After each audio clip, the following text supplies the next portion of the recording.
You received a telephone call from the GP while you are in the hand clinic. He had a 52 years old gentleman who is diabetic and has been received in primary care physicians, had a primary stab wound which happened at the beginning with a knife. There was a lot of swelling around the wound area, and there was inflammation at the level of metacarpophalangeal joint. The swelling was significant. He has previous history of medical problems, i.e. diabetes mellitus, peripheral vascular disease, and heart issues.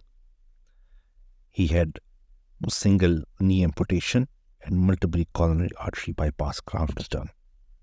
He has been pan-allergic to multiple antibiotics. Later on, he was referred with that swelling of the left hand to an orthopedic surgeon, who diagnosed the patient as infection, and a drainage was done.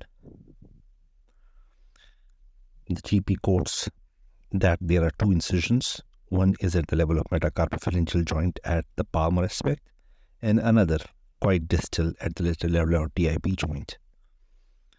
At this moment, he had some antibiotics, but the discharge is continuously going on.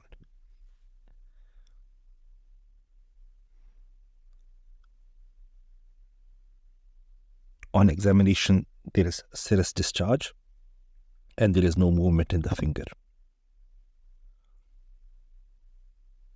On further inspection, the tendons are visible around the wound, and there is a lot of non-viable tissue.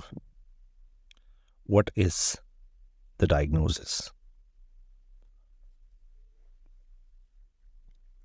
The first foremost diagnosis is probably this patient had a flexor tenosynovitis and had a dual incision therapy with the debridement done by the orthopedic surgeon.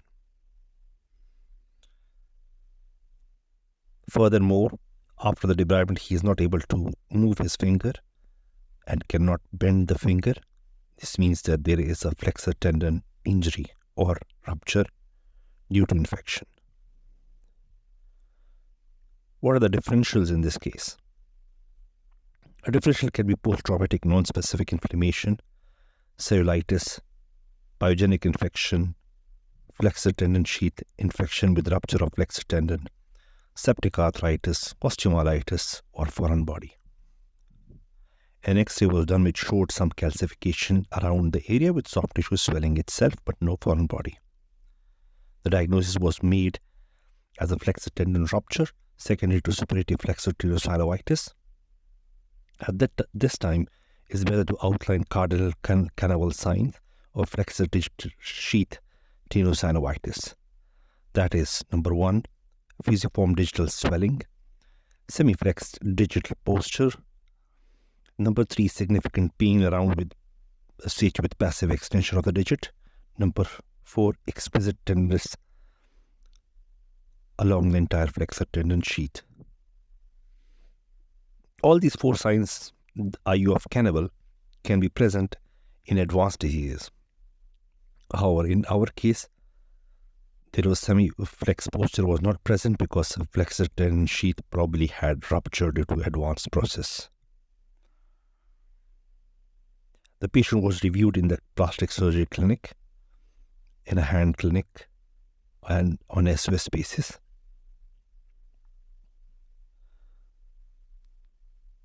To prevent the serious sequelae of flexor tenosynovitis, treating physician decided to proceed with operative intervention. In the theater, the transverse wounds were opened and extended proximally ulnaryward and distally radially, and the flaps were created. The necrotic flexor tendon had become a protected focus of infection, which necessitated excision. At flexion, the distal tendon was delivered into the palm. Subcutaneous tissue was divided and full thickness polar flaps were elevated, containing the neurovascular bundles. The flexor sheath was opened proximally at the distal to the A4 pulley. The profundus was divided distal to the A4 pulley and was completely excised. The flexor digitorum superficialis was divided at an insertion and was also completely excised. Cultures were obtained, wounds were debrided. The digital palmar incisions were closely approximated, leaving the previous transverse wound still open. The wound was dressed and a volar splint was applied, immobilizing the wrist in slight dorsiflexion. Postoperatively, the patient was admitted for daily dressing.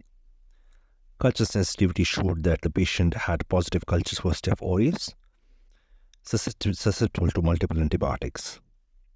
After a period of discussion because of the pan-allergy of the patient, it was decided not to continue with the antibiotics and continue with the dressings, as the non-viable flexor tendons were already excised.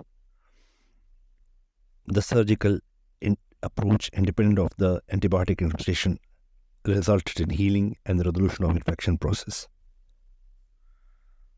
Once the infection was resolving, splint was applied, avoiding contractures of the PIP and the MCP joint.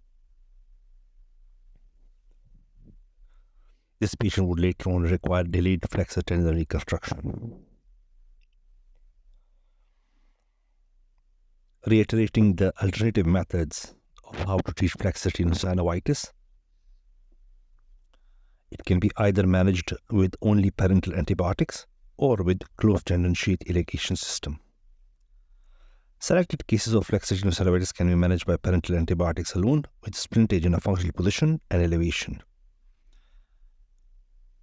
In early cases, clinical signs are limited to pain and passive digital extension. In advanced cases, the additional signs comes up. Improvement if occurs within 24 hours with complete resolution of symptoms in 48 hours. A closed tendon sheath irrigation system is an excellent management technique which can be done in early and in severe cases. The technique requires a zigzag incision in the palm proximal to the A1 pulley of the involved digit. At the proximal margin of A1 pulley, the flexor tendon sheath is excised and cultures are obtained. Then the second incision is made at the mid-axial over the distal portion of the middle digital segment sheath distal to the A4 pulley. A long 16 to 18 gauge flexor catheter is directed from A1 pulley into the flexor tendon sheath for a distance of about 1.5 to 2 centimeter. A small rubber drain is directed from the distal wound to beneath the A4 pulley proximally. Following proximal wound closure around the catheter, the system is tested for patency and flushing the catheter with sterile saline and observing the effluent from the distal wound. The hand is then mobilized in a splint with a soft dressing. Postoperatively, the sheath is continuously and intermittently flushed with saline. After 24 hours, if the sign of infection has resolved, the catheter and drains are removed and mobilization is begun.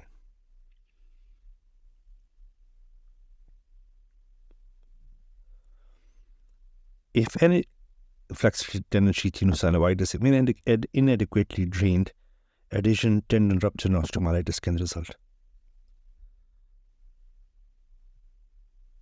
The use of antibiotic treatment in combination with inadequate drainage can result in development of resistant organisms.